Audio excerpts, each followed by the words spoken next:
Thinking about self-publishing and don't know where to start? Join the Spa Girls each week for 30 minutes of honest advice, tips and resources. I'm Trudy J and I am here with Shah Barrett. Hi there. Wendy Vella. Hello. And Cheryl is Cool Phipps. Hi there. What did you do? And we have an awesome guest this week. I'm really excited to introduce everyone to Fallyn Briggs. Say hello. Hi, Fallyn. Hi. Welcome to the spa. So Fallyn's going to talk to us about writing to trend versus writing to market in a minute. But first of all, I'm going to read your bio out and then we'll get started on the interview. Okay, so Fallyn Briggs has spent most of her life within the pages of a book, and now she's thrilled to have the opportunity to invite people into the world she creates. When she's not writing sweet romances, she's traveling, eating too much cheesecake, and thinking about writing sweet romances.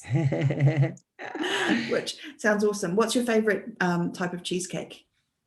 Oh, definitely dulce de leche cheesecake. Oh, wow. Nice. Oh, no, Sweet no. on sweet. I love cheesecake. Can't get past that.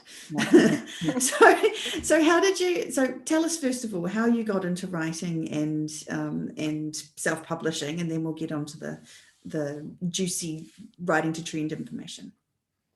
Okay, well, I started writing a fan fiction in college. Mm-hmm. So I was kind of always writing, but it's kind of weird to say I didn't think I could be a real author. Even while I was writing fan fiction, it never occurred to me I could become an author until I was living in Korea.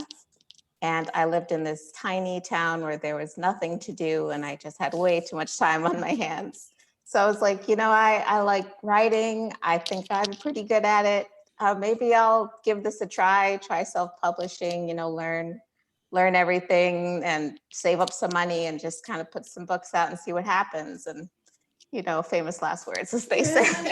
Yeah. Awesome. And how long ago was that? That was in 2018 that I started writing to publish. Okay. Oh, wow. That's awesome. And just out of curiosity, what kind of fan fiction? Who were you writing? Harry Potter fan fiction. Oh, nice. Go with the Harry Potter. Awesome. Okay. And so let's start with writing to trend versus writing to market. So what can you give us in your own words what the difference between those two types of writing is, and then we'll go from there. Yeah, so I keep it really simple in that technically both are writing to market. You're doing your research, you're studying what the market wants, and you're giving it to them. Mm-hmm. But writing to trend is specific. So like bully romance was a trend still kind of trending. Billionaire romances were trending in the sweet romance world. The bondage and the sex play was trending after 50 Shades of Grey. So writing to trend is specific. If you're not writing a bully romance, then you're obviously not writing to trend because that is the trend. Yeah. Whereas writing to market, it's doing all of that. It's doing all of your homework. It's, understanding what readers want. It's having a happily ever after if you're writing a romance. But it's just, you're not writing that trending trope. You're writing all the other ones. Yeah. So, Makes sense. So both of them can be about writing what the readers want, but there's just sometimes things that come around and that makes sense. And so why did you decide to go with writing to trend? Like, what was it about that kind of appealed to you? So it was interesting that I was writing sweet romance at the time, and it was doing way better than I thought it would. But it wasn't enough to live on. And I was seeing, all these writers that were hitting it so big. And I'm like, I know I can do this. I know I'm good at this. I know I can make a full-time living out of it. what's the secret? Pretty much. Said every So- writer. What's the golden ticket? Give it to me. That's what everyone wants to know. What's the secret? What are they doing that I'm Yeah. not doing? Yeah. So I was reading through all those success posts. I just went back one day, I read through all of them. I'm like, what are they doing that I'm not doing? And someone commented, and I thank that person to this day. It was just that random comment that changed everything. They said, well, of course they're doing really well. They're writing to trend. That's why they had this. So that's why they made $50,000 in a month. I was like, oh, what it is. And of course, you can have success writing to market. I'm not saying that's the only way. But just when I read that, and they were like, well, duh, they're writing to trend. That's why they're doing so well. I'm like, that's what I'm not doing. And so I went back on Amazon and I did my homework, and I was looking at all these different genres and all the trends, and listening to what readers were saying, listening to what writers were saying. And then I found one, and I was like, well, she said this is all I have to do. So I'm going to give it a try. And it worked. That's Wow. awesome. Awesome. That's awesome. So let's stop. And so what kind of research did you do? So you went onto Amazon. So if someone's sitting listening to this and saying, well, how am I going to do that? How do I know if it's a trend? Like, what kind of things did you look for? What do you kind of recommend that someone who's trying to find a trend, where do they go, and what kind of information are they looking for? Well, definitely Amazon, because I looked at, well, no, I'm skipping ahead. So first it's writer groups, because like I said in the post that you found that writers can't keep a secret. So there was, I think, one or two writers that were posting about how they started writing this, they jumped on this trend and they were doing really well. So that was the first clue. I'm also in a lot of reader groups because I'm a reader, and they were all talking about how, oh my gosh, this new book with this trend just came out. I love it so much. I can't get enough of them. I'm devouring them. And I was seeing that a lot. I was seeing they were all talking about the specific one. So readers first, because if readers, if they want it, they're going to say that they want it. Yeah. And then writers, because if they're making money from it, they're going to say they're making money from it. So you can't really go wrong when you have both of them saying the same thing. Exactly. Oh, that's And then awesome. after I go on Amazon, I look up the trope and I see how they're ranking, not just for really popular authors, because of course everything they write pretty much sells, but also new pen names, new authors. I was seeing a lot that they were putting up these brand new pen names with no books under them, and just the single pre-order for that trope, and the pre-order was killing it. They were selling so many copies, and this was a new to them author for readers. So it's like, okay. I see these books are ranking really well before they're even out, and I hear readers talking about them. I see writers, talking about it. So it's pretty much a safe bet. I tell people that they think it's like, how do I find them? But it's like, it's actually really easy. If something's trending, no one's keeping it a secret. Yeah. That's so interesting, because there's that kind of perception. Well, my perception is like, oh, it's like you've got to hunt it down, but Yeah. Hidden in plain sight, isn't that a saying? Yeah. That you Yeah. gotta look? yeah, that's awesome. And so so you found the information, so what did you do next? Like, how did you go about kind of writing the book? Did you already know the genre or the trope before you kind of wrote in that, or? I did. So like I said, I'm a reader. I read everything I can get my hands on. I use Billionaire Romances as an example because that was trending, and I wrote some of them. I love the trope of the wealthy rich guy sweeping off your feet. Who doesn't love that? So when I saw it was trending, I was like, but I always put my own twist on things. The billionaire books I have now, I did this twist where I made them about families and babies. It's called Babies for Billionaires, and couples coming together and having their own family. So it wasn't just about the guy meets girl. It was guy meets girl, and they have a child. Yeah. So I I think about how I can put my own unique twist on it, on a trope, on a trend, because that's what's going to keep readers coming back for me. Mm. You know, Yeah. if they can get a billionaire romance from almost any sweet romance author these days, but why will they keep coming back for me specifically? So I always put my own twist on things. Yeah, that makes a lot of sense. Yeah. Yeah, to find why people come back to you. And so do you think anyone can write to trend? Like, did you have to write really fast? That was my one question. I didn't. So I noticed the trend. I noticed readers talking about it and writers talking about it in February of 2019, but I didn't release my book until August. Okay. So I had plenty of time. Like I had a lot of time to agonize about it. I tell people I need time to freak out, and then I like go for it. I don't just jump into things. Were you, So I were had you a- worried? Were you I worried was- about missing the trend? I was worried about missing the trend. I was worried about taking focus away from my sweet romance pen name. I was worried about everything. I was worried about starting a second pen name when I had one to manage. I was worried about, like, I had all that freak out time for a few months. Yeah. And then I was like, just give it a try. And thank you for saying that, because I think it's good to hear about the fact that it wasn't just, oh, I'll just do this and magically, your mindset is right. Like, it's normal to actually go through, how am I going to manage a second pen name, social media, yes, no, all of that kind of stuff. And that's a process as well, isn't it? So with you and with trend, you hit a trend. Do they stick once they've come up, or do they wane off, or how do they work? Have you noticed that there's a trend to it?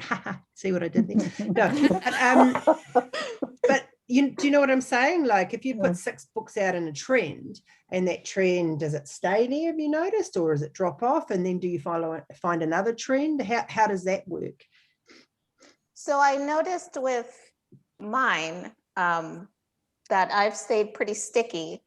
I think for a year and a half, the very first series I wrote, the first book was still ranking in the 2000s, 3000s. Yeah, that's pretty good. And that was for, it peaked, of course, and it was released, but a year and a half later, it was still ranking pretty well. That's good. That is very good. Really good. But I don't want to lie, I have seen other trends wane a lot quicker.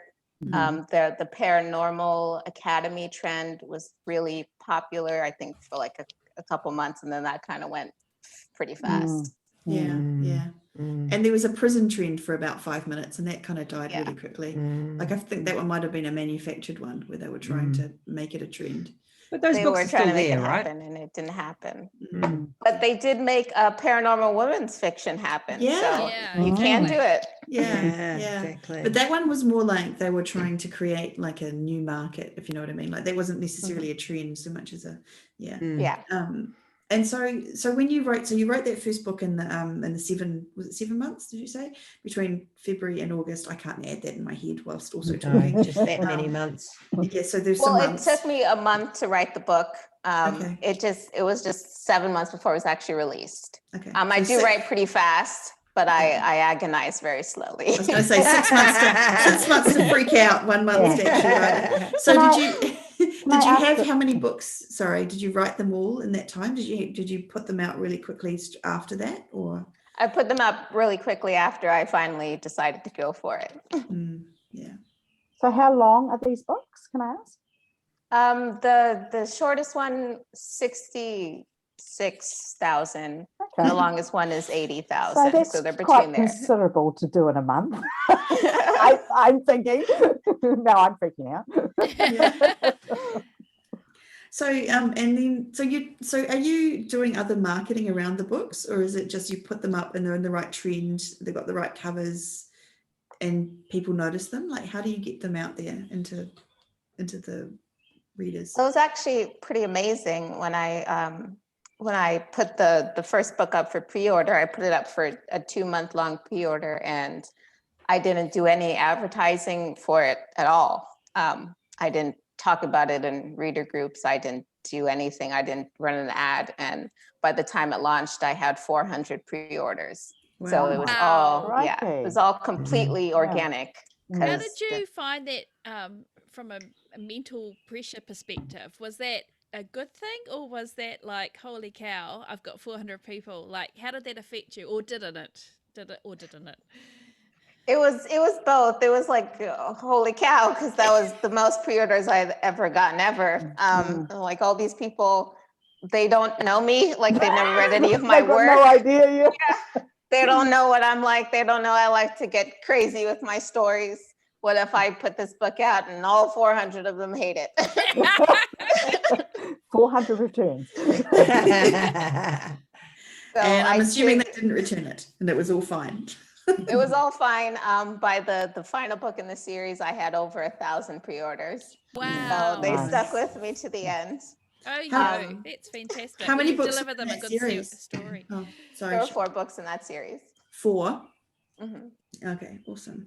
Okay, and did you know that when you first started writing that there would be 4 books? I thought they would be 2. I thought I would do a duet because I'm so pessimistic. I didn't think it would actually work out. But by the time I was at like 200 pre-orders, I was like, I need to take advantage of this. So I did full 4 series. Yeah, that's cool.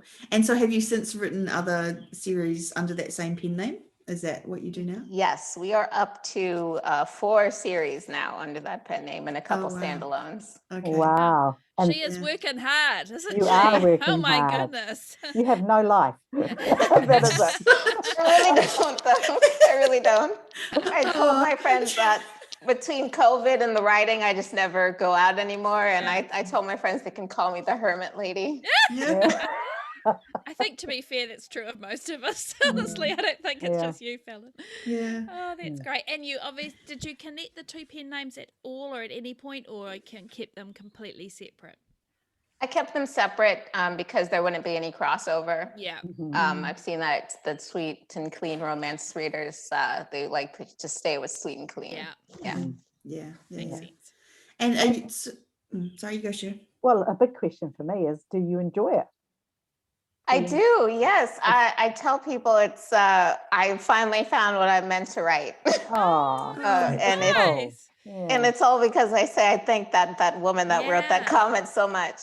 Yeah. I get to just experiment. I get to try different things. I mean, of course, I still stick to the trend, but other than that, like my books are nothing like that's in my subgenre. I guess I have fun with it. yeah. That's so cool. Oh, that's And awesome. isn't that awesome, though, to think, like, it's a nice thought that it's a comment that somebody might make can actually change somebody's life like that. Yeah. So be absolutely. kind out there, people, and offer helpful comments and not nasty comments. So And says will Shah. Yeah. Will you continue to write the suite? I will. I will continue to write under this pen name, to write these books, and I'll continue writing to trend as long as trends I like come up. There have been some that I don't think I could do, like I said, Paranormal Academy was trending for a while, but I've never written a paranormal book unless you count Harry Potter, and it's weird. I don't know, because Harry Potter is just its own thing. Yeah, It's not paranormal. It's Harry Potter. Hello. So I don't think I could write a paranormal romance. I mean, sure I could, but I haven't tried to. I don't trust myself to, so I didn't do that trend. That's interesting. But as long as ones come along that I think I could do, then I'd give it a try. Yeah. Do you think as people could write to trend in a genre that they don't read or even really like? Do you think part of it is liking the trope that you're writing about? I think that you can. I think that us writers, we have that ability, that storytelling ability, that imagination, that we really could write whatever it is that we or feel we want to write or call to write. I don't think that liking a trope or not knowing a genre would really should stop you. I think you would enjoy it more, definitely. You'd be happier if you were writing things you liked, and I think you would have a better time selling them if you know the genre. I was going to say you might be more successful if you did. Yes, but I tell people to try, because you don't know unless you try. Right. I didn't know that I would like this this new summer genre until I tried it, because I was writing sweet romances. I thought that's where I would stay. And So if you're writing to trend and you feel like this trend may be beginning to wane, or it already is, would you then go on to something else, and would you then change to another pen name? If I didn't think there would be crossover, then I would just start another pen name. If I thought that the trend was waning, that's a hard question, because I of course I agonized it and I didn't know what I would do. I told myself that if it didn't work out, I'd just go back to writing what I was already writing. And of course, my books are still sticky. That never happened. So I didn't actually have to face that question of what to do now. That's good. That's really Long may good. that last. Yeah. I mean, you can always write to market, though. I mean, that's never going to change. There's always going to be romance readers. They're always going to want a romance book. It's not like I just close up shop now. So I'd always write romance, even if I couldn't write that specific trend. Yeah. Exactly. I just had this horrible thought of having like 20 pen names. I have 2, and that just does my head in at times as well. So. Well, I'm on 4 right now. So wow. So yeah, it's a lot. So how do you manage them? Do you have like websites and social media for each of them, or you just don't even do any of that? I have everything separate because for some reason I just always end up in another genre that doesn't cross over. My other ones are cozy mysteries and cozy readers. Don't read that much romance. I know, because I am one.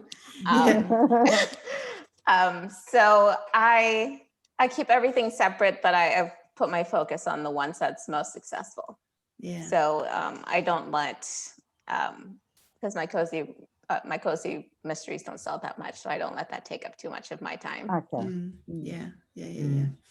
And so what kind of like, this is interesting to me, what kind of data are you looking for when you make the decision to write to trend? Like, are you looking for a genre that just people are talking about, or are you checking to see what the sales are like in there? Like, you're talking about cozy mystery. Do you have to, like, you kind of, I mean, I look at, like, for example, the K-Lytics reports, and he does that little fat caterpillar thing with the, like, the hot niche and the, I mean, are you looking for that kind of stuff, or is it really just sort of word of mouth and what people are talking about? I'm looking at new authors, because cozy is really popular, but it's really saturated, and a new author kind of gets lost in the shuffle, unless they're marketing really hard. And so I'm looking at how a new author is doing. If they put up that pre-order and it's already ranking really high, and they're getting a lot of organic sales, is pretty much what it is. So there's word of mouth, but then there's word of mouth put into action. So when I see that new authors are getting a lot of organic sales, then I know that's a good opportunity. Yeah, that's awesome. That's a really good piece of advice. So you talked about, I'm going to go a bit about mindset now, because you talked about having to overcome fear at one point, like you freaked out and everything, the 7 months of freaking out. I love it. So can you talk a little bit about this? Like what made you decide to overcome that fear and take this leap? Like, how did you have to kind of talk very sternly to yourself? Yeah, what did you do? I did. I remember the day I had class, but they were all working on a project. I was a good teacher. I wasn't neglecting a class. They were all working on a project, and I was standing there writing the blurb for what was going to be the very first book. And I was like, should I do this? It doesn't make sense to just start this new pen name when I'm struggling with Fallyn's books. I should focus on her. And I was having this whole thing. And I was like, well, then I was just like, what do you have to lose? You know, you're not making a full-time income yet. And, you know, like I had just had this moment where I was like, I'm going to have a long career. You know, I'm going to be writing for years and years to come.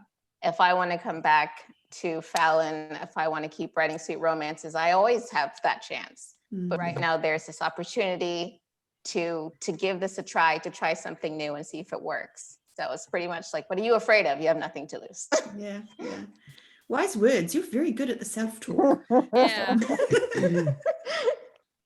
That's cool.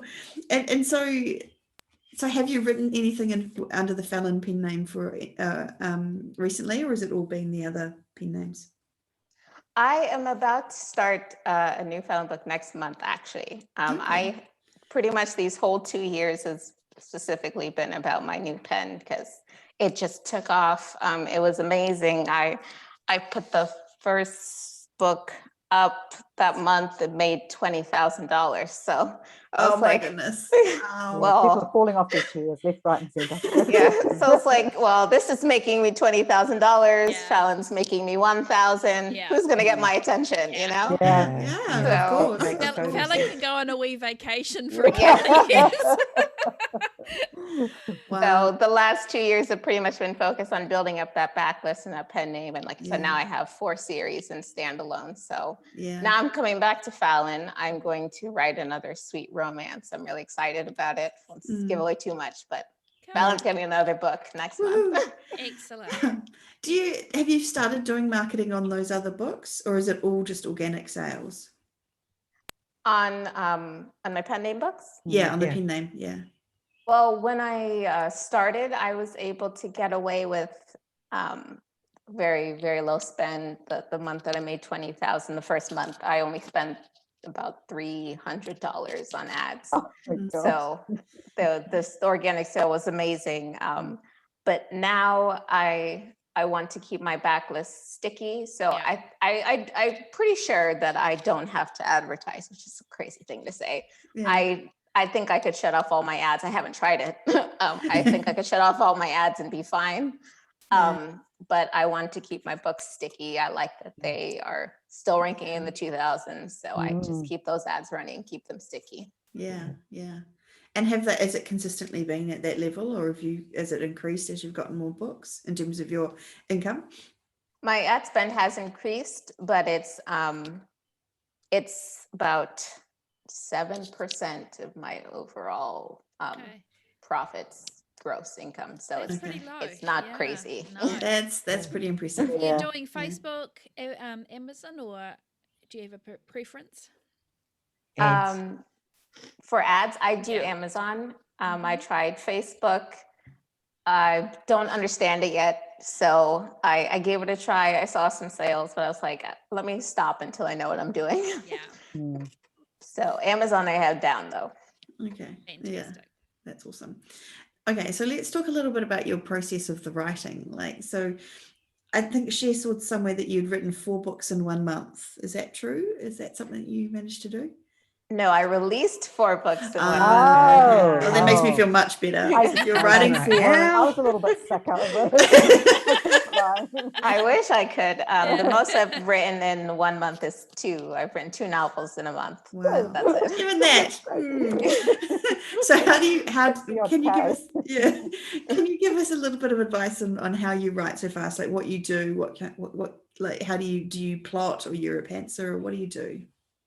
So my plotting really takes place in my head. I tell people I plot, and so they think that means I have really detailed outlines, but I don't. My outline is really just like a couple sentences for each chapter saying, well, in this chapter, blah, blah, blah, goes to the ball with blah, blah, blah.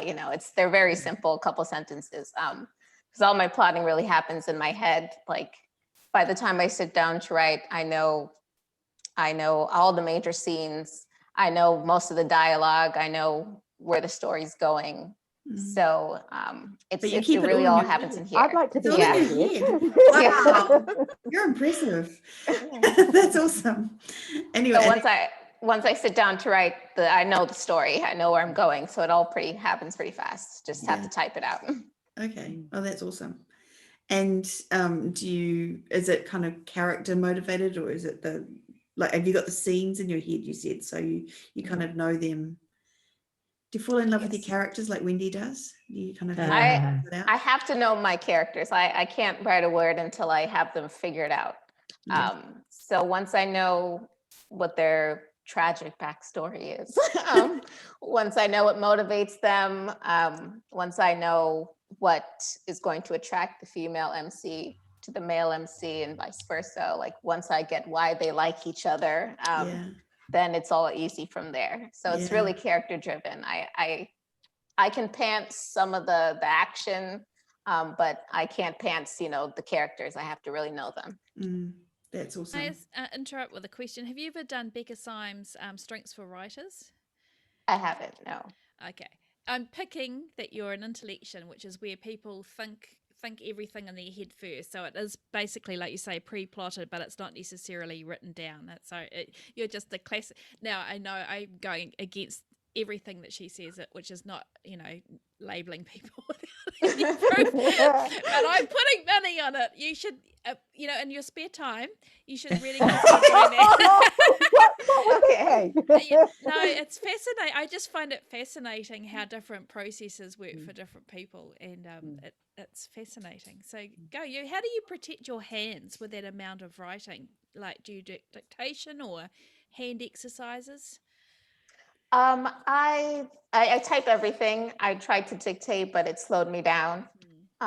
So I type, but I wear a wrist brace like at night to give it a rest. I do take breaks. Like I won't sit down and write 5,000 words in one sitting. Yeah. I might write 500 and then for the rest, for a half an hour, I go watch TV or something, I take breaks. So I'm not always typing. I tried that. I did try that and my wrist didn't like it. Yeah. So that's good. So how many on average words would you write in a day? Is it kind of On average, I do 5,000 words in a day. I have done more. I think the most I did was 13,000 in a day. But I was up against a deadline. That's not something I want to do. But mostly for my normal everyday, I stick with 5,000. Yeah. And do you, and what's your process in terms of like editors and covers and things like that? Do you get them all in advance? So you do you know what's coming up and scheduled? Yeah. Yes. Thank you. Yay. Got it. So I booked them all in advance. I think pretty much 6 months in advance. I'll have everything booked out for like half the year. And then once I get closer, book again for the other half of the year. So everything's booked in advance. And my self-editing process is pretty extensive. I go through everything. I have the Word read it to me. I edit what I wrote the day before. I'll start the morning by editing what I wrote the day before. So I pretty much have gone through everything for a good many times. And then I read it through to make sure there's no quick transitions. Because I've noticed that when I get really into it, I kind of jump to the next scene. So I smooth out transitions and I clean up the typos, and then I run it through all my grammar checking programs, and then I send it to one copy editor and one proofreader. So between all of that, we do a good job. Yeah, that's awesome. So when you're writing, so you write a book in a month, are you publishing? So you said 4 books in 1 month, which were they all in the same series? No, 2 were in the same series. It was across 3 pen names. So 2 was for one pen name, 1 was for another, and then 1 was for the other one. Okay. So do you find that you have to be really organized when are you publishing, say, normally 1 a month or something along those lines? What's your schedule like in terms of? Yes, so I'm 2 months ahead in my schedule. So the book I'm writing now is going to come out in August. So that helps a lot to have everything, just to have a cushion between things when life happens. So I have everything. I have my word count scheduled out. I have my release dates picked out for the year. So I the hardest thing is just kind of staying on top of myself, because you have those days when you don't want to write. But I don't get to have that. So I've got to get over it. I got to talk myself into it sometimes. Yeah. they get written, they get done. Okay, Yeah, that's we all awesome. like that, I think. Yeah. I Do think you- it's good to talk about though, because I think that's Yeah. really important for newer writers, that no matter what level of success, you still have those days where sometimes it feels like you're kind of pushing it uphill. Yeah, definitely. Yeah, that's hard. Okay, and I had a question. Anyone else got a question quickly? before Just I- how do you get your words out and then look at your ads, or do you have a particular, or do you do one day a week where you do your advertising, Fallyn? Do you have a particular system for that? So I actually borrowed this from Alana Johnson. Alana Johnson. I hope I'm pronouncing her first name right. So because I would kind of ignore my ads, and then there'd be one day when I would sit down and look at everything. But what she does is she sets a timer where just for 1 hour, she just focuses on this task. She focuses on marketing for an hour, focuses on social media for an hour, and she sets a timer. So that's like, I started to do that where I've scheduled that 2 days a week. I just sit down for an hour and I look over my ads, and that's been working for me. So Oh, that's yeah. good. Yeah, so twice every week. Yeah, so 2 hours a week pretty much. It's just ad time. That's good. That's great if you can get it to that level, and that's fantastic. That's a really nice balance, I think. So you don't feel overwhelmed by all of that kind of marketing stuff. If you've got a timer, that's a great way to do it too. Otherwise, you just keep going. Yeah. Yeah, that's true. Do you do Yeah. social media for all your pen names as well? How active are you on social for them? I'm more active on my successful pens.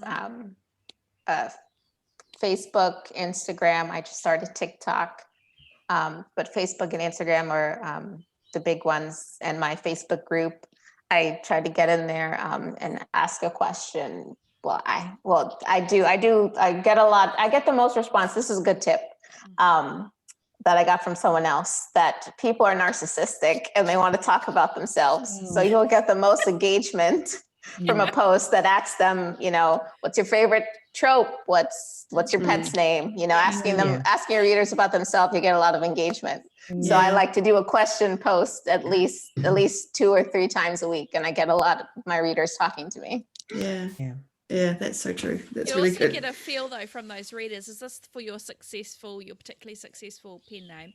You get a lot of feedback from them what they love about the books and about that particular trope, wouldn't you? Get a kind of a feel for it.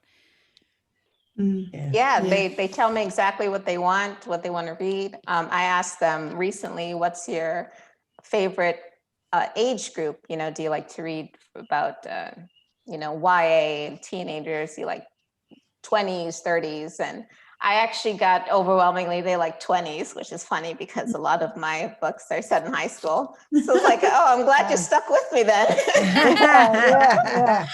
Yeah, that's funny. Brilliant. Yeah. So my next series is actually going to be with older characters that are in their 20s. Yeah. Well, then that's interesting though, because that's I always remember Skye Warren talking about that, saying actually people tell you something like this is why you shouldn't get people like test your covers out on your newsletter, for example, because you go into your newsletter, you say, okay, which do you like, this one or that one, and they'll tell you something, but it won't necessarily be what the most clicky cover will be in terms of sales. Like it's funny, like people say that they like one thing, but it isn't necessarily the That is true. It doesn't always translate. So, because they said they like characters in their 20s, but a lot of my characters aren't, and they're still reading them. Still reading, exactly. Right. So a good story will always win out, right? Yes. So did you work hard on creating covers that were really on point for the trend? Like, was there certain things that you were looking for, or is it? My covers are a little offbeat, a little bit, not wild. I'm not like, the only person with object covers in a genre that has, couples, not that offbeat. I do try to stick with what people are doing, but I branded myself. I like, my favorite colors are blue and purple. So a lot of my covers are going to have like blue somewhere, purple somewhere. I keep the font for my author name. So it was really important that, to me, that readers like, even while they're scrolling and they haven't gotten to my name yet, and they already know this is this is my book. Yeah, that's cool. So, but I think it is important, really is important not to though get too crazy with it though. You want readers to know also that that is the trend they're looking for, because you know you're writing to trend to get them to read your books. So you don't want them to think that's not what they're looking for. And you do your own covers, don't you, Phil? No. Oh, okay. I did. Uh-huh. I did when because I didn't know that my pen name would do so well. So for that first series, I did my own. And it went fine. I made $20,000 the first month. Yeah, they went okay. It was okay. It was okay. So I didn't torpedo my sales by doing my own covers. Like I know a lot of people get scared that, oh, my homemade covers are so bad, no one's going to pick them up. And there are, I mean, at some point that's true. If you don't know what you're doing, you're not going to be helping yourself. But I figured it out and I was fine. But I did get to the point where I was like, but this isn't my strong suit. I need to be writing because I'm actually good at that. Let me let the cover designers do what they do. Yeah, that's a good point, isn't it? Handing off stuff so that you have the time to write. Yeah, definitely. So are there any other pieces of advice around writing to trend that you can, that if someone's listening to this and they're going, oh, maybe I could try it, like anything else that you think they need to either be wary of or that is exciting about it? Well, I mean, it's definitely exciting when you're getting all those organic sales and things are exploding for you. I mean, that's great. And then if the trend starts to fade, which I've seen it happen, and then you can have this regret, like, why did I do this? Why did I waste my time? Like, no one's going to read these books. I mean, I always say, like, even if that does happen and your backlist those books start to sink, that series starts to sink, I mean, you still have all of that money, first of all. I mean, the money spent the same.